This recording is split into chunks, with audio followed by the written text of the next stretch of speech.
সেই উদ্যোগটাকে আমরা শুধু একটা দলীয় ব্যানারে না রেখে এটাকে যেন আরো বৃহৎ পরিসরে একটা নামকরণ করতে পারি, তাহলে আমার মনে হয় এটা ভালো হবে এবং দেশের মানুষ আরো ভালোভাবে এটা গ্রহণ করবে। করছি তো আমরা সবার জন্য।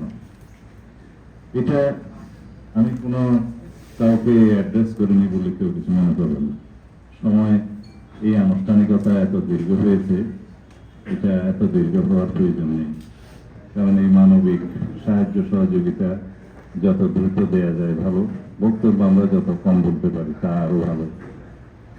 তবে এখানে আমি তিনটা ক্যাটাগরি দেখলাম আজকে সাহায্যের মধ্যে, জিজ্ঞেস করলাম তাদেরকে। ছাত্র গণ অভ্যুত্থান 2024-এর শহীদ অথবা গুরুতর আহত অথবা চিরতরে অন্ধত্ব বরণ করেছেন, তাদের মধ্যে কয়েকজন এখানে আছেন। আমরা যদি মাননীয় প্রধান উপদেষ্টার বক্তব্যকে কোট করি, তিনি বলেছেন 2024-এর ছাত্র গণ অভ্যুত্থানের শহীদদেরকে আমরা জাতীয় বীর আখ্যায়িত করলাম। আমি তার সাথে যুক্ত করতে চাই দীর্ঘ 16 বছরের ফ্যাসিবাদ বিরোধী আন্দোলন সংগ্রামে যারা জীবন দান করেছেন, রক্ত দিয়েছেন, শহীদ হয়েছেন গণতন্ত্রের মুক্তির জন্য, মানুষের অধিকার আদায়ের জন্য, তারাও জাতীয় বীর। শুধুমাত্র 2024-এর জুলাই আগস্টের ছাত্র গণ অভ্যুত্থান 36 দিনে হয়েই একটি ফ্যাসিবাদের পতন হয়েছে তা নয়। এই রক্তের সিঁড়ি তৈরি হয়েছে দীর্ঘ 16 বছরের রক্তক্ষয়ী আন্দোলনের মধ্য দিয়ে। যে আন্দোলন করতে গিয়ে 2023 সালের হিসাব পর্যন্ত, 2023 সাল পর্যন্ত দুই একটি মানবাধিকার সংগঠনের হিসাব মতে 7,188 জন মানুষ বিভিন্নভাবে গুমের শিকার হয়েছেন, বিচার বহির্ভূত হত্যাকাণ্ডের শিকার হয়েছেন, পুলিশি নির্যাতন, রাজনৈতিক প্রতিহিংসার নির্যাতনের শিকার হয়েছেন, পুলিশ কাস্টডিতে মৃত্যুবরণ করেছেন এবং এক্সট্রা জুডিশিয়াল কিলিং বলতে আমরা যেটা বলি বিচার বহির্ভূত হত্যাকাণ্ড, এই সমস্ত অ্যাকাউন্ট মিলে 7,188 জনের একটা তালিকা আছে। তার মধ্যে 709 জন গুমের শিকার হয়েছেন, যার একটি বড় অংশ আজ পর্যন্ত ফিরে আসতে পারেননি, আমাদের মতো সৌভাগ্যবান হতে পারেননি।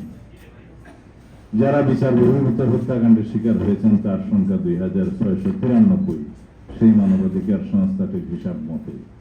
এইভাবে পুলিশের হেফাজতে অন্যভাবে নির্যাতিত, অন্ধত্ব, পঙ্গুত্ব বরণ করে সেই সময় যারা হয়েছে, এখানে একজন আহত যে পায়ে সরাসরি বন্দুক লাগিয়ে গুলি করে যার পা আজকে নেই, কৃত্রিম পা লাগিয়ে এসছে, তার নাম হচ্ছে নয়ন বাসার, এখানে বক্তব্য দিলেন। এরকম অসংখ্য, তারা অবশ্যই জাতীয় বীর। তারা এই দেশের মানুষের অধিকার আদায়ের জন্যই তারা ত্যাগ স্বীকার করেছেন। কেউ শহীদ হয়েছেন, কেউ গুম হয়েছেন, কেউ বিচার বহির্ভূত হত্যাকাণ্ডের শিকার হয়েছেন, কেউ অন্ধত্ব বরণ করেছেন। এখানে একটা বাচ্চা ছেলে যে বক্তব্য দিল, এই দৃশ্য দেখা যায় না, সারাটা জীবন তার সামনে পড়ে আছে, অথচ 2 চোখ হারিয়েছে। বয়স কত হবে? 14 না হবে 15 বছর। তারা অবশ্যই জাতীয় বীর। আমি এটা আজকে এখানে উচ্চারণ করতে চাই যে বিগত 16 বছরের স্বৈরাচার বিরোধী আন্দোলনে যারা দেশের জন্য আত্মোৎসর্গ করেছেন, জীবন দান করেছেন, অন্ধত্ব বরণ করেছেন, চিরতরে বঙ্গত্ব বরণ করেছেন, সবাই জাতীয় বীরের মর্যাদা পাবে। আমরা আমাদের দায়বদ্ধতা আছে, আমাদের দল হিসাবে এই সমাজের কাছে, রাষ্ট্রের কাছে। এই সমাজেরও দায়বদ্ধতা আছে, এই রাষ্ট্রের দায়বদ্ধতা আছে। কাদের প্রতি? যারা এই দীর্ঘ 16-17 বছরের স্বৈরাচার বিরোধী, ফ্যাসিবাদ বিরোধী আন্দোলনে জনগণের অধিকার আদায়ের জন্য ত্যাগ স্বীকার করেছেন, তাদের প্রতি সেই দায়বদ্ধতা কিরকম? রাষ্ট্রের ক্ষমতা যারা পরিচালনা করেন তাদেরকে রাষ্ট্রীয় দায়বদ্ধতা পালন করতে হবে। আমরা দেখেছি এই অন্তর্বর্তীকালীন সরকারের কিছু উদ্যোগ, যারা শহীদ হয়েছেন তাদের জন্য অবশ্য তালিকাটা নিয়ে এখনো প্রশ্ন আছে, এটা অপূর্ণাঙ্গ। যদি আমরা জাতিসংঘের রিপোর্ট অনুসারে বলি, সেই তালিকা হওয়া উচিত 1400-এরও বেশি। কিন্তু তারা এই তালিকা নিয়ে ঘোষণাপত্রে বলেছেন 1000-এর অধিক, কোনো কোনো হিসাব মতে 700 কতজনের কথা বলেন। আমাদের দুর্ভাগ্য, আমরা সেই তালিকাটা এখনো সঠিকভাবে প্রণয়ন করতে পারিনি। কারণ রাষ্ট্রের যারা দায়িত্বে আছেন, সরকার পরিচালনা করছেন, তাদের আরো একটু এই ব্যাপারে সচেতন হওয়া উচিত ছিল। যেহেতু হসপিটালের রেজিস্টার গায়েব করা হয়েছে, যেহেতু অনেক জায়গায় গণকবর দেওয়া হয়েছে, এগুলো উদ্ঘাটনের জন্য অবশ্য কিছু সময় লাগবে, তারপরেও এই উদ্যোগটা নেওয়া উচিত, সেগুলো খতিয়ান বের করতে হবে। আর 20,000-এরও বেশি, এটা জাতিসংঘের রিপোর্টটাই আমি তুলে ধরছি, 20,000-এরও অধিক গুরুতর আহত হয়েছেন, পঙ্গুত্ব হয়েছেন। সেই রিপোর্টে সম্ভবত 5 শতাধিক মানুষ 2 চোখের অন্ধত্ব বরণ করেছে, রিপোর্টে লেখা আছে।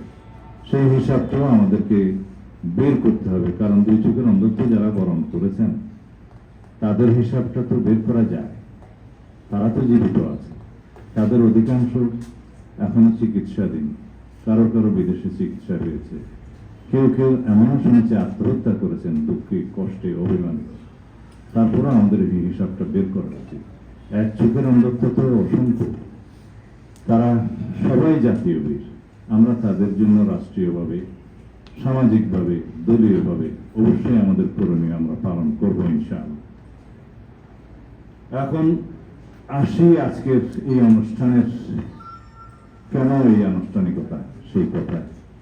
আমাদের নেতা শহীদ রাষ্ট্রপতি জিয়াউর রহমানের সুযোগ্য উত্তরাধিকার, দেশনেত্রী বেগম খালেদা জিয়ার সুযোগ্য উত্তরাধিকার সূত্রেই মানবিক দৃষ্টিভঙ্গি পেয়েছেন, ইনহেরিট করেছেন।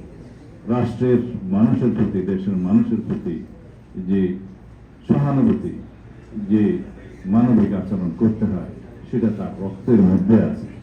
তার নিজস্ব এই অনুভূতি, এই দায়বদ্ধতা থেকেই এই কর্মকাণ্ড পরিচালনা। এবং আমাদের মতে দৃষ্টিভঙ্গির সংস্কার প্রয়োজন, আমাদের সমাজের দৃষ্টিভঙ্গির সংস্কার প্রয়োজন, মানসিক সংস্কার প্রয়োজন। এটাই আমাদের সামাজিক আন্দোলন হওয়া উচিত এবং তাই আমরা পরিচালনা করছি। আমাদের এই সমাজকে, এই রাষ্ট্রকে, এমনকি দলকেও প্রতিদিন সংস্কারের মধ্য দিয়েই যেতে হবে। এই সংস্কারের মধ্য দিয়ে আমরা জনকল্যাণমুখী একটি রাষ্ট্র ব্যবস্থা গঠন করতে পারব। সুতরাং আমাদের দৃষ্টিভঙ্গি আমরা এভাবেই গ্রহণ করি যে আমরা প্রতিদিন সংস্কারের মধ্য দিয়ে যাব, জনকল্যাণমুখী সংস্কারের মধ্যে দিয়ে যাব, একটি জনকল্যাণকর রাষ্ট্র ব্যবস্থা, সমাজ ব্যবস্থা বিনির্মাণের জন্য। আমরা এখন রাষ্ট্রীয়ভাবে ইদানিং সবাই একটা কথা খুব পপুলার হয়েছে, শুনি যে সংস্কার হচ্ছে। রাষ্ট্র কাঠামোর সংস্কারের মধ্য দিয়ে কাঙ্ক্ষিত মানবিক রাষ্ট্র ব্যবস্থা আসলে অর্জিত হয় না। কারণ এই রাষ্ট্র ব্যবস্থাটা যারা পরিচালনা করবে তাদের মানসিক সংস্কার হওয়া দরকার, জনগণের মানসিক সংস্কার হওয়া দরকার, আমাদের দৃষ্টিভঙ্গির সংস্কার হওয়া দরকার। এবং এই সমাজের মানুষের, আমাদের রাজনৈতিক নেতৃবৃন্দের, যারা রাষ্ট্র পরিচালনা করে, তাদের সম্মিলিতভাবে সবার মানসিক সংস্কারের মধ্য দিয়েই আমরা যদি রাষ্ট্র কাঠামোর সংস্কারটা বাস্তবায়ন করতে পারি, তাহলে 2-2-4 হবে। তাহলে আমরা একটা এই কল্যাণমূলক মানবিক রাষ্ট্র পেতে পারব। কারণ সংস্কারের মধ্য দিয়ে আমরা একটা গণতান্ত্রিক সংবিধান পেলাম।